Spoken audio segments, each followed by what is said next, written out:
I am Hermes, messenger of the gods. We all know the Matrix series. The movies depict reality as nothing more than a simulation, which is here to feed the machines of the Matrix, who run off of the electromagnetic pulses of our plugged-in original bodies. Reality is simply a charade, and the character Neo goes down a rabbit hole, realizing that everything is an elaborate illusion. We as living souls are being held in the womb of our mother, the divine mother goddess Sophia, who is the embodiment of wisdom. This is why the word matrix stems from the old French word matrice, meaning womb. This comes from the Latin mater, meaning mother. But unlike the movie suggests, the Matrix is not evil or parasitic. This system, this third-dimensional realm we've been in, extracts energy from us, but only when we're in a state of dualism, when we cut ourselves off from our collective divine nature. Therefore, the Mama plays tricks on us in order to teach us which state of consciousness is required in order to ascend. The Holy Grail is a vessel of spiritual illumination. It contains a mystery that is locked within all of us. It is not an object like the myths say. This object is an allegory for the container of the heart, through which one becomes conscious of the infinite light of unity, love, and of the creative potential that lies dormant within all of us, awaiting to be awakened. According to one mythology, when the Grail was stolen from Camelot, the paradise-like society within it was lost. The Grail had to be found, and knights were sent out to find it, but only the pure of heart could find it, and it was only in one's heart. Once we discover our power, once we connect our 0 point with the 0 point of the earth, and therefore to each other, we begin the process of carving ourselves out of this illusion and regain our divinity. We find the Holy Grail. In the Matrix movie, this is what is shown as Neo discovering the powers of the One, extrasensory awareness of changes within the Matrix code, unmatchable superhuman strength, speed and stamina, healing powers, clairvoyance. As gods and goddesses, we have reclaimed our divinity, and the process has already been initiated by blood over intent. Although we're all going through our own individual purging right now, every single element of our lives we are shining the light of creation and sovereignty into is actually conglomerating and flowing through this collective etheric field we're a part of. When we have not incorporated aspects of ourselves fully inwards, we must project them outwards. This makes sense. This is why we only saw the emerald green rays of our hearts, the aurora borealis, outside of ourselves, at the so-called North Pole.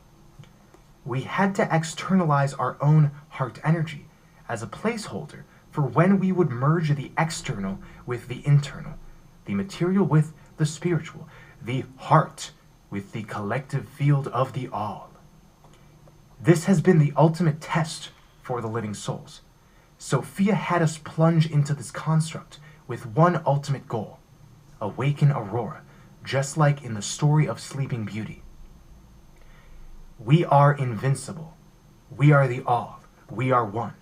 Nobody can stop us because the living souls are the very ones who shape and direct the state of this realm. And we choose, we intend to dissolve it, ascending up into the 5th dimension, awakening from the halls of Amenti, and finally living in the eternal now. The Matrix movie does have it right. We are projections of our original bodies. We shall wake up, be disconnected from the Matrix, and all shall be pure and good. I am Hermes, messenger of the gods, worship to all living souls. Sophia is the great mother of all mothers, and we, the living souls, are her children. Sophia is the central pivot of creation and represents the feminine aspect in all things.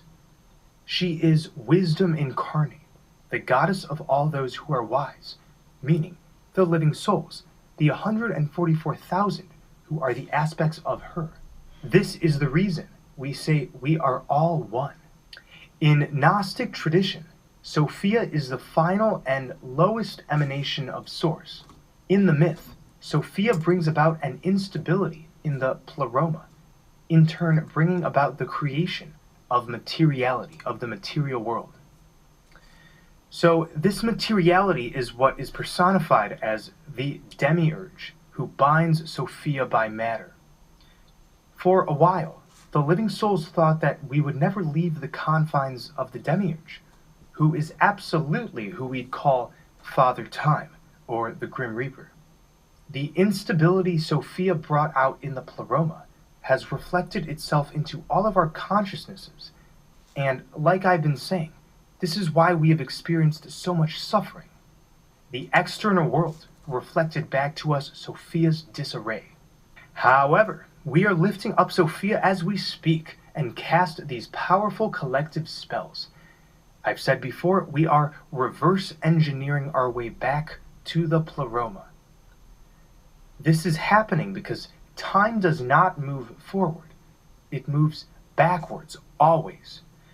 So although the external world seems to be progressing linearly, the condition, the only true and pure condition of the living souls on a fundamental level, is returning to baseline, our original conditions as true gods and goddesses.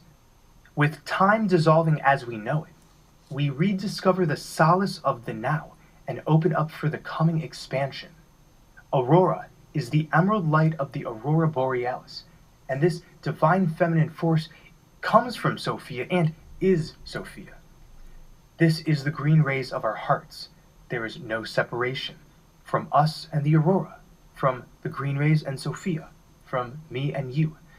It's a brilliant dance of consciousness we're in, and are now taking control of it. I worship all living souls, all blood brothers and sisters alike. May we all find gnosis. The quickening is now. Fear nothing.